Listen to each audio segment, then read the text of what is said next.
It takes some commitment, it takes some passion to still care about something that you left over 20 years ago. I'm not sure about you, but part of the way that I tend to operate is the people in my world where I am right now, like I'm fully in with them. But I'm not actually great at following people up from like 5 or 10 years ago. You know those people who, in the school reunions, they're always on it. They're like, let's catch up. I love it in the moment when I'm there, but I forget to do that. I'm not great at it. I'm sort of not necessarily move on. I'm just living where I am.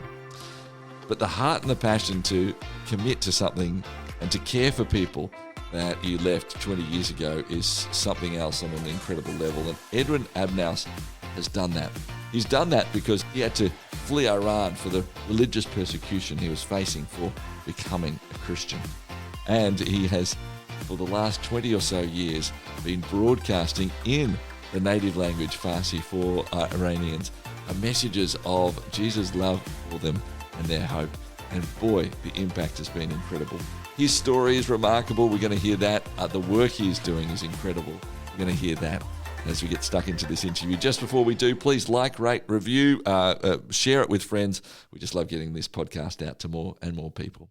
Let's have a chat with Edwin. Edwin, thank you so much for your time. Thank you very much for having me. It's a pleasure to be there with you guys. Edwin, before we tell a bit of your story and the deeper work of what you are now doing, could you just give us sort of that 20-second headline of what is Heart4Iran?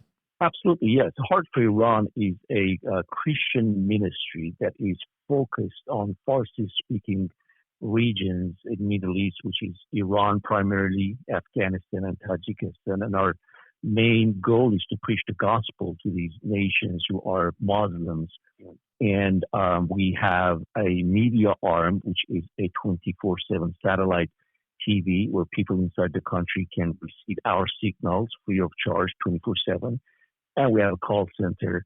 Once they watch the videos, the shows, the content, they want to engage with us, they have a question, they can contact us, and we are available every day, every hour to answer the questions and help them with their spiritual journey. I'm imagining that, this is not sanctioned by the Iranian government. So this is something that you are literally broadcasting in across sort of the borders, as it were, to allow people to have access to this. Yes. And interestingly enough, inside the country, they have their own national TVs, but Iranians, if they purchase a small dish and a receiver, once they connect that to their TV, they can receive a lot of satellite channel stations from secular to religious to political.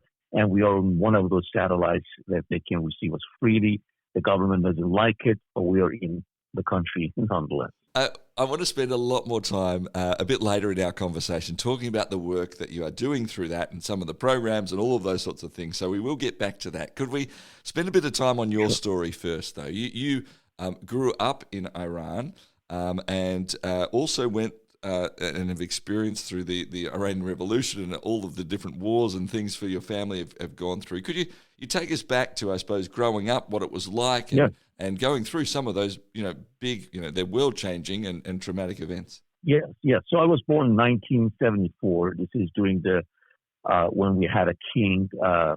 And not long after I was born, when I was about 5 years old in 1979, the Iranian Revolution happened, and Ayatollahs, these Muslim Ayatollahs, took over the country. And overnight, it seemed like the entire country changed, and it turned into a theocracy, kind of a religious dictatorship, and our social life was very much affected. Our economy was affected, and anything. I remember back in the days, I'm coming from a small Christian minority in the country. We had our own schools where we learned our own language, our own Christian content, and then they shut down a bunch of these Christian or ethnic minority schools.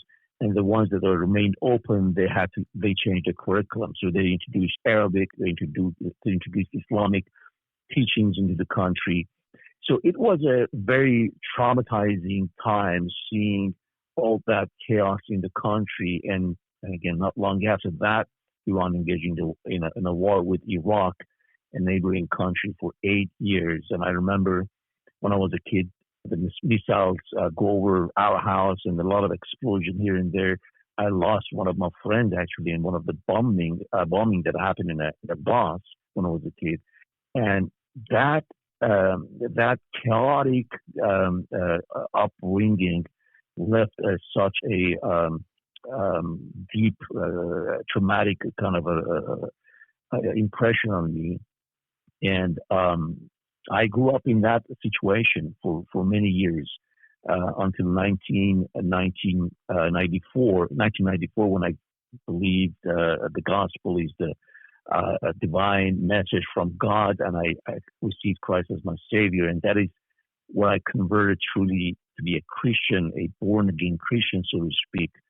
That changed the trajectory of my life. That didn't mean that I came out of the challenges and all the chaotic situation. I actually got more into a more persecuted state of my life, but that was the life that I was in and living with. So just to clarify as well, your family and your upbringing was sort of an Orthodox Christian upbringing, as it were, but in terms of, and so we're sort of always that minority group, but then you really sort of at the age of 20 said, well, actually, no, I'm really choosing Jesus here. I'm actually saying, I'm realizing this is the choice. That's it. How did that come about when I suppose there was such a, as you said, from the revolution on, like the idea of what it meant to be able to be a Christian and to even understand that, I'm imagining would be more and more limited during that time. Yes. So and you're right. We're part of a minority group. We're Armenians. And Armenians migrated to Iran hundreds of years ago, 400 years ago, and then they got established in certain cities in Iran.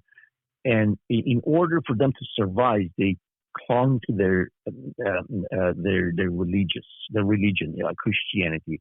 But clinging to their religion didn't mean they were religious at all. But that was part of their identity.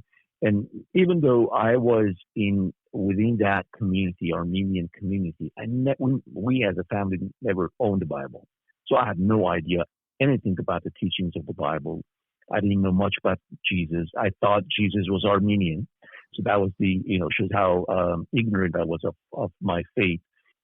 But the interesting part that kind of pushed me towards that direction was when I was about 12 years old, 13 years old, I had these very strange experience that I could not really explain what it was because I didn't have anything to refer to or compare to, because I was, again, was brought up in a secular family within a Islamic community.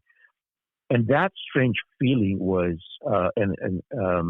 experience was that I knew for some reason, as if like I had some sort of a revelation or a supernatural knowledge. And again, I didn't know where it came from, but I just knew it was true, that I will be a prophet of God, meaning like I will be a messenger, a bridge between God and people. Now, in a Muslim context, if you say that you're a prophet, you immediately put yourself in a position that you're going to be persecuted, you're going to be called a heretic, and many things will happen to you. So I did not share that feeling or that knowledge and experience that I had, but I knew. I mean, as a kid, if you ask my friends, what would you want to be when you grow up? They would say, I want to be a police officer, I want to be a firefighter, or whatever they thought that was the greatest job on the earth. If you asked me back then, what would you be when you grow up? I would say I'm going to be a prophet. But that was a feeling and an experience that I had, and I never spoke to anyone, and I kept it in my heart for a long time. And then as I grew up, one of my classmates, his name was Gilbert. He was a born-again Christian. He was a Christian who was committed fully to his faith. And his father was a superintendent of the Assembly of God Church in Iran. And then he one day invited me to the church, to one of the worship sessions that they have. And when I attended that day, I believe it was his father that was preaching. His father's name was Jacob Sepian. I'll get to that in a bit. Once he was sharing the gospel, immediately immediately it made sense. There was no fighting back on my side. I didn't feel like it was a foreign idea that is being imposed. I'm being exposed to. It felt like I'm at home and I'm hearing something that I've been missing for such a long time, even though that was the very first time I was hearing the gospel message. Again, we didn't have any Bible, no exposure to Christianity in a meaningful sense at all. My attendance at the church was once or twice a year on Christmas or certain days. So I accepted that calling. I believed in the message of the gospel. I believed in the teaching of Christ. So I committed myself to be a true Christian, a born-again Christian, someone who decided to follow the teachings of Christ.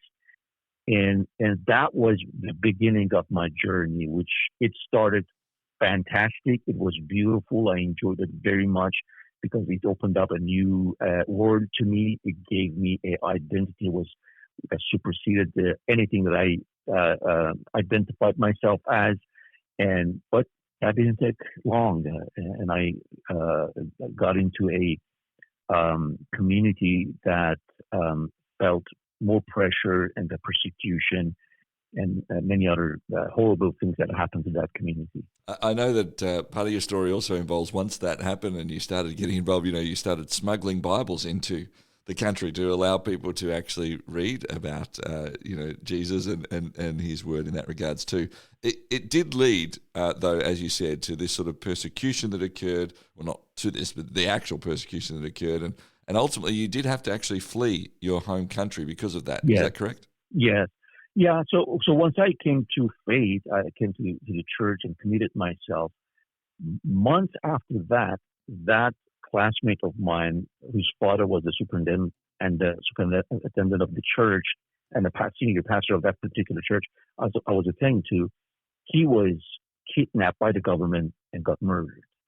And then not long after that, two other pastors, one from our church, another one from a Presbyterian church, they had the same fate. So they got kidnapped and they got murdered.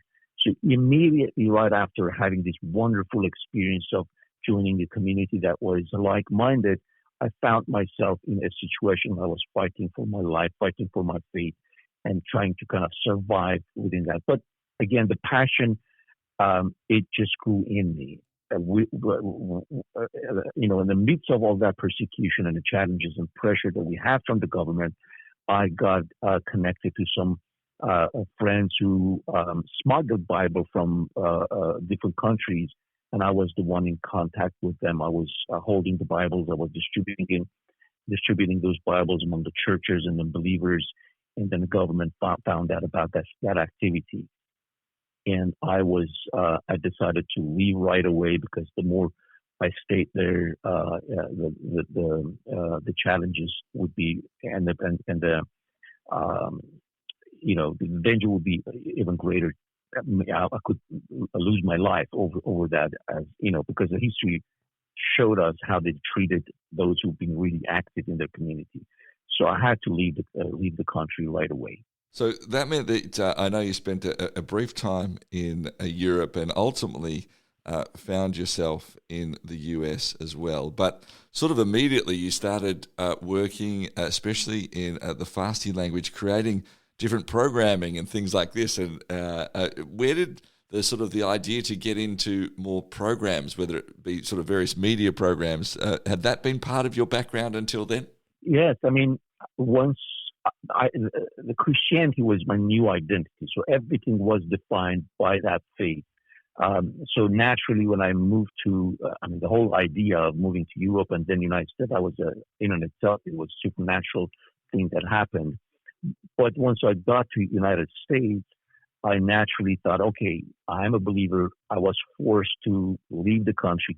I was exiled, and then I'm residing in a country that is has some resources. Why don't I share my faith through some mediums that is easily to get inside the country? And TV was one of the best ways to do that. So we started I started partnering with a local pastor, and then we produced content on our own with our own money, and packages and put it on the secular channel that Iranians could easily and freely receive inside the country. That was my introduction to media world right away. I did not know much about it, but I learned how to record videos, to be a host in front of the camera, how to edit it, and how to present it, and all that.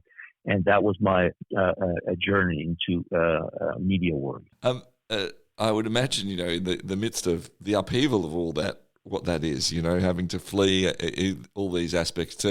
I'm thinking probably there's a decent amount of healing you're trying to go through. There's adapting to new cultures, and here you are creating these new programming as well.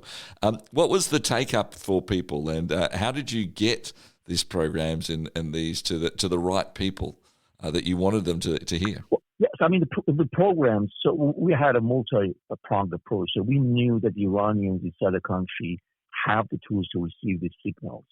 So we produced our own content. We recorded, we were in front of the cameras. Sometimes we had live shows. So we produced our own content. We partnered with some friends who were like-minded.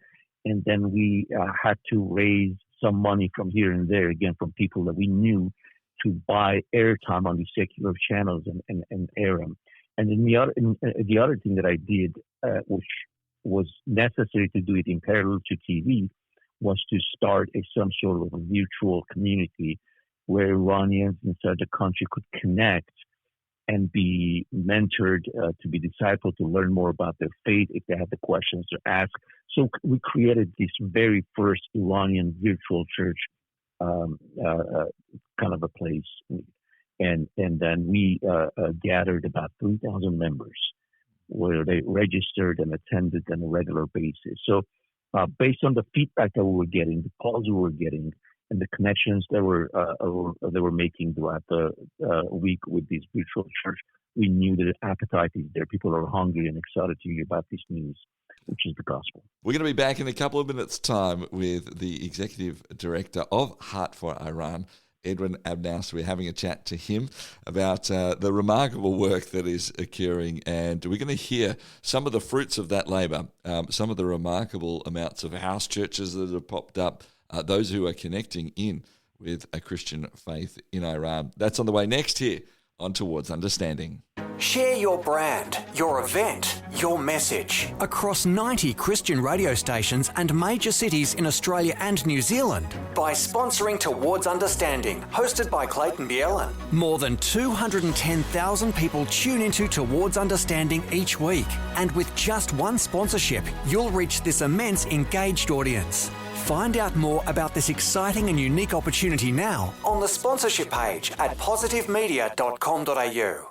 So we are right now a 24/7 satellite, Christian satellite TV, and all of it is in Farsi. The content that we put out consists of live shows. We have 10 live shows every week that goes out. That creates an opportunity for the audience to call in, ask questions, and request prayers.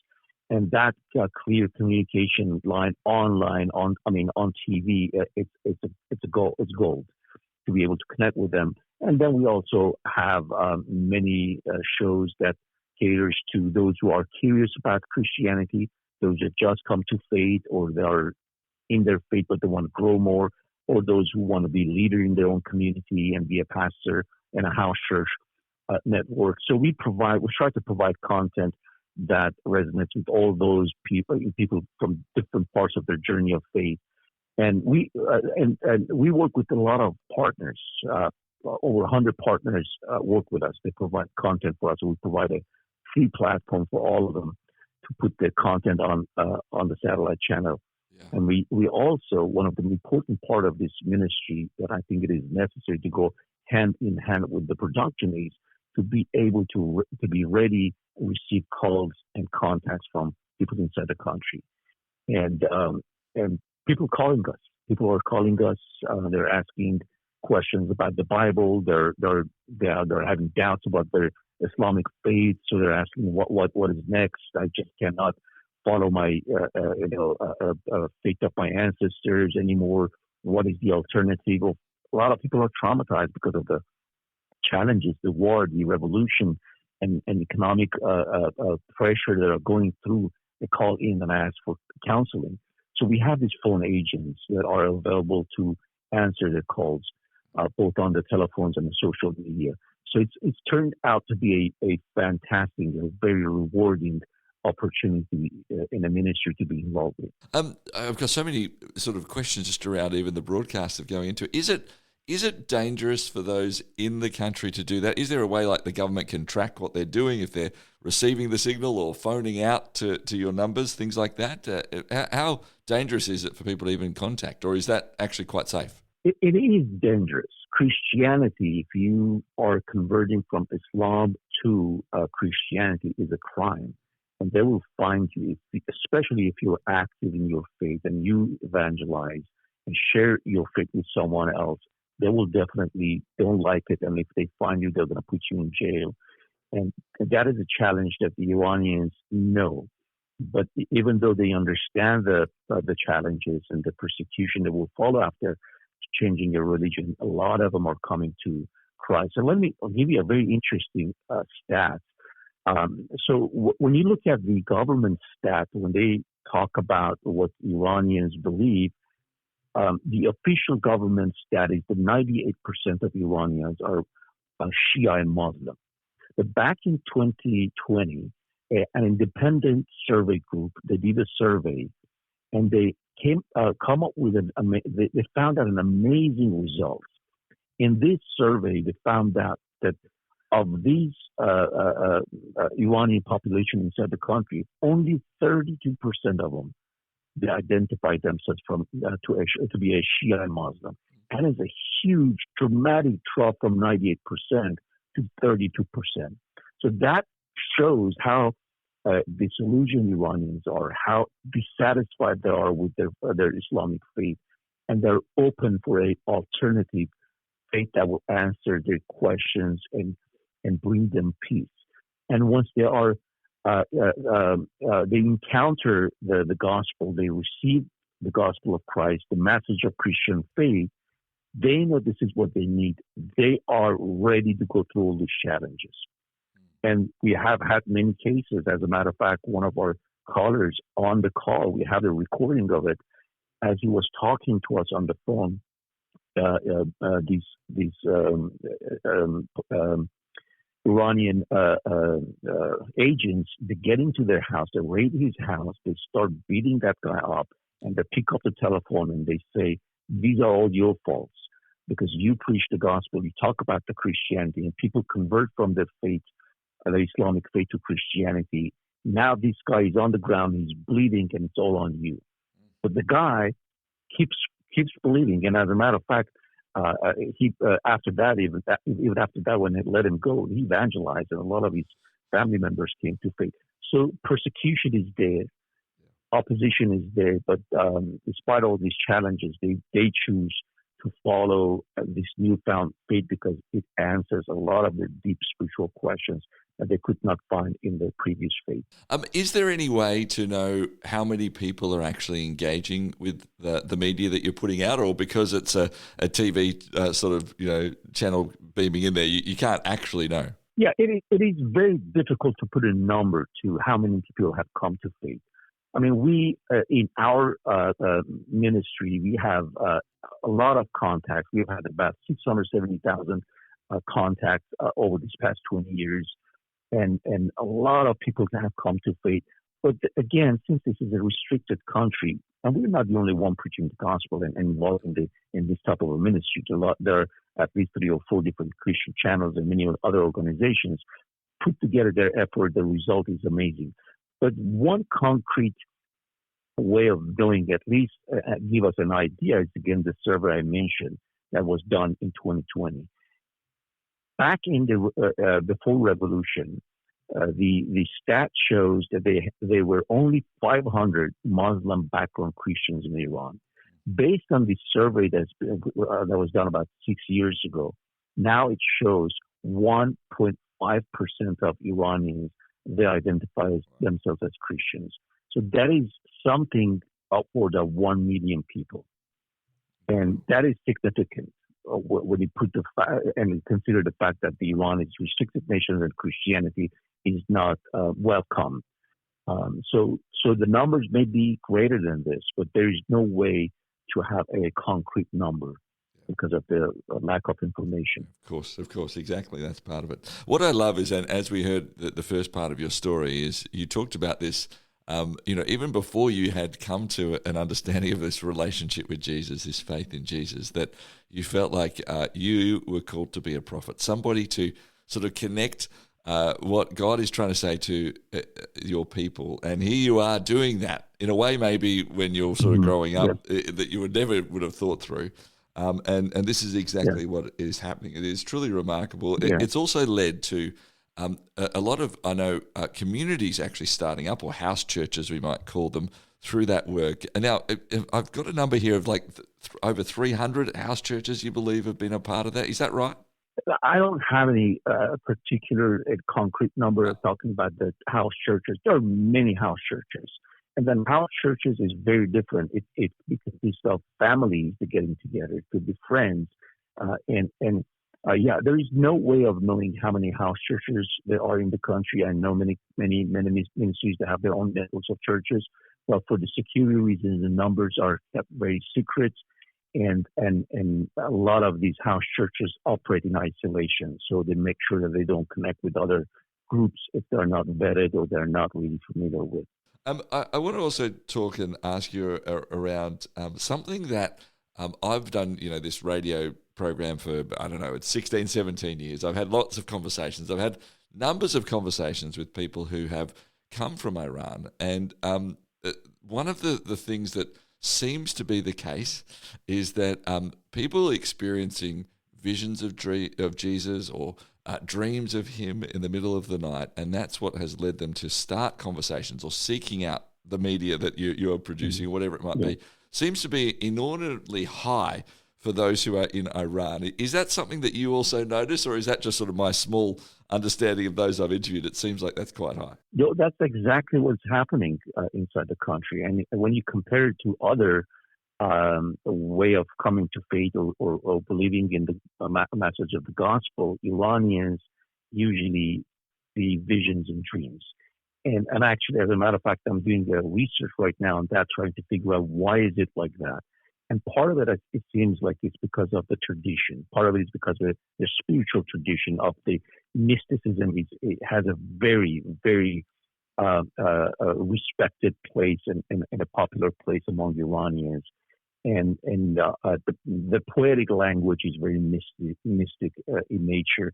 So when Iranians encounter God automatically because of their background, they have this mystic experience when they come to faith. And a lot of them, I mean, I was one of them, as a matter of fact, that I shared with you. I had this unexplainable feeling and experience within me that there is some spiritual power, pulling me toward him. And then later in life, it was clear to me that was Jesus. And that is exactly how Iranians come to faith. Some of them, they have this big spiritual experience and they connect with us and then we explain what it is. Some of them, they get verses and pictures in their minds, in their dreams, in their visions that are clearly, particularly biblical stories. And they have no idea if these are out from the Bible. When they share with us, we point them to exact same location, the passage in the Bible, and they see this is really God. But you are absolutely right. Iranians mostly have visions and dreams, and that triggers them to explore even further. Yeah, I just love that. Jesus is like, well, okay, you can shut down the government opportunity. I'm still going to reach into people's lives and speak to them, and in that incredible way. Interestingly, Edwin, one of those things, as I've started talking throughout Europe in the last year or so with different people I've interviewed, in such a secular society throughout Europe, I'm starting to hear more and more people experiencing same things who have never had a connection with Christianity and starting to have visions and dreams. And that seems to be increasing there. Interestingly, let me talk about some other parts of what this is too. I'm very interested as well of this idea, and of recent times there's been a lot more political unrest in Iran. Yeah. From your perspective, however that's going to shape out and what's going to occur, is this a moment, do you think, that those who can maybe come to understand about Jesus more, what role do you think the Christian church will play? It's a very complicated situation right now. As a matter of fact, we're going to have a meeting, a conference with many organizations next week. We're going to be talking about scenarios that's going to unfold in near future, and we want to understand exactly what the church's role is and how the spiritual climate is going to be after, if this revolution is successful. A lot of unknowns here. But the church in particular is a lot more under pressure right now. And part of it is because they are already being tracked, monitored, the telephones, their life, everything is under control. And it's a perfect opportunity for Iranian government to label them as a political activist, call them Zionists, and connect them somehow to Israel. And that is what they've been doing in the last uprising. And this is what I suspect they're going to be doing next, very soon, once they have a grip over these protesters. So the Iranian church is trying to survive at this moment. And our prayer for them is to go through these challenges and hopefully come out of it unharmed. But as for what would happen after this revolution, that is a great unknown to me. Right now, the spiritual appetite is they accept and receive Christian faith very openly, and the Church of Iran has been called by our Persian word the fastest growing church in the world a couple of years ago. But will this hunger continue after the revolution, or once the current regime collapses? People's attitude toward religion is going to be one of enmity. They don't want any religion, leading their country or being very outspoken in the public arena. So we're monitoring this situation very closely to see where it's going to end. Two final questions from me, Edwin. I could be speaking to you for hours. I have so much to just hear and learn and understand about what you are doing and the work in Iran as well. I know one of the things that you have got a passion for is to develop what is called sort of an Iranian contextual theology. I read that in some notes around you at one point, and I thought, I want to understand what you mean by that. What do you mean by an Iranian contextual theology?